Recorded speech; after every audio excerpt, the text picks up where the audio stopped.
గత 5 ఏళ్ల వైసీపీ పాలనలో ఆంధ్రప్రదేశ్ రాష్ట్రం అనుభవించిన చీకటి రోజులను, రాజధాని విషయంలో జగన్మోహన్ రెడ్డి చేసిన చారిత్రక తప్పిదాలను రాష్ట్ర మంత్రివర్యులు కొలుసు పార్థసారథి ఎండగట్టారు.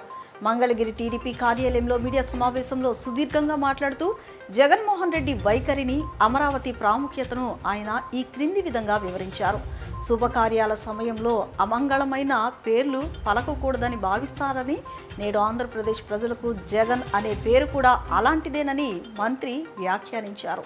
రాష్ట్రానికి రాజధాని అనేది ఒక గొప్ప సంబరం లాంటిదని, కానీ జగన్ ఆ సంతోష సమయంలో కంటిలో నలుసుగా రాష్ట్రానికి పట్టిన చీడ పీడలా తయారయ్యారని మండిపడ్డారు.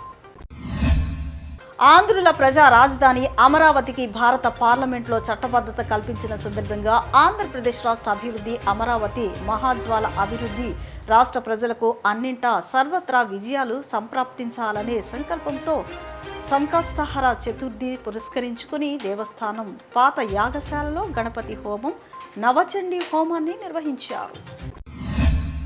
అంతర్జాతీయ ప్రమాణాలతో ఉన్నత విద్యను అందించడమే లక్ష్యంగా ఎస్కేపీవీవి డోకుపర్తి ఉపేంద్ర హైస్కూల్ను ప్రారంభించడం అభినందనీయమని విజయవాడ ఎంపీ శివనాథ్, ఎమ్మెల్యే మండలి బుద్ధప్రసాద్ పేర్కొన్నారు. ప్రతి మధ్యతరగతి విద్యార్థికి ఉన్నత ప్రమాణాలతో విద్యను అందిస్తున్న ఎస్కేపీవీవి హిందూ హై స్కూల్స్ కమిటీ తమ నూతన ఎస్కేపీవీవి డోకుపర్తి ఉపేంద్ర హై స్కూల్ను జక్కంపూడిలో రాజధానికి దగ్గరగా నిర్మాణం చేయడం ముదాహమని అన్నారు. రానున్న కాలంలో మరెంతో మందిని ప్రతిభావంతమైన విద్యార్థులుగా తీర్చిదిద్దుతామని ఆయన ఆకాంక్షించారు.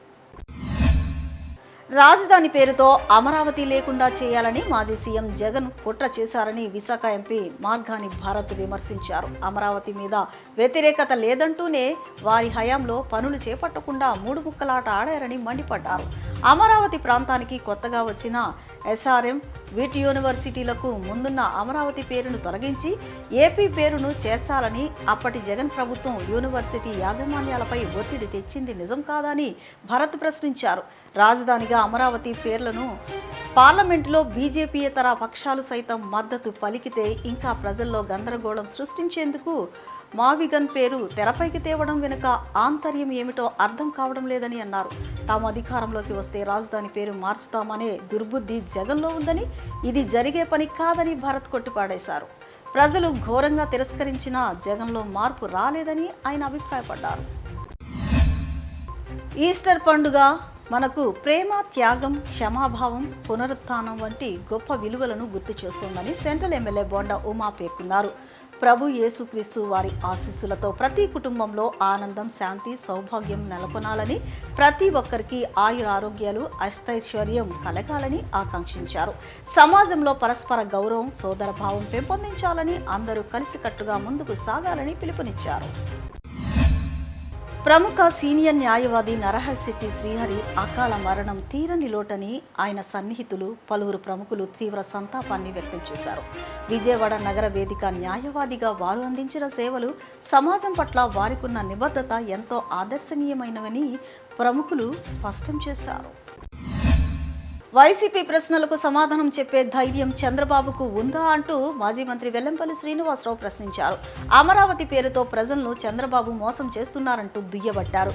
గ్రీన్ జోన్ పేరు చెప్పి చంద్రబాబు రైతులను తీవ్ర ఇబ్బందులు పెడుతున్నారని, టీడీపీ 7 ఏళ్ల పాలనలో విజయవాడకు ఏం చేశారో చంద్రబాబు చెప్పాలంటూ వెల్లంపల్లి డిమాండ్ చేశారు. వైసీపీ హయాంలో విజయవాడలో అభివృద్ధి పరుగులు పెట్టింది కేవలం 20,000 కోట్లతో అద్భుతమైన రాజధానిని నిర్మించుకోవచ్చు. వెస్ట్ బైపాస్లో 10% పనులను ఎందుకు ఆపుతున్నారు? పోర్టు, రైల్వే స్టేషన్ కలిస్తే అభివృద్ధి సర్వేగంగా జరుగుతోంది. ప్రతి ఒక్కరూ మావిగన్ ప్రతిపాదనను స్వాగతిస్తున్నారని వెల్లంపల్లి పేర్కొన్నారు. ఆధ్యాత్మిక కార్యక్రమాలు సమాజంలో ఐక్యత, సౌహార్దత, ధార్మిక చైతన్యాన్ని పెంపొందిస్తాయని సెంట్రల్ ఎమ్మెల్యే బోండా ఉమా పేర్కొన్నారు. ప్రతి ఒక్కరూ భక్తి మార్గంలో నడుస్తూ సమాజ సేవలో భాగస్వామ్యులు కావాలని పిలుపునిచ్చారు. అదేవిధంగా ఆలయ అభివృద్ధికి అవసరమైన సహకారం అందించేందుకు ఎల్లప్పుడూ సిద్ధంగా ఉంటామని, స్థానిక ప్రజల అభ్యున్నతికి ప్రభుత్వం కట్టుబడి పనిచేస్తుందని హామీ ఇచ్చారు.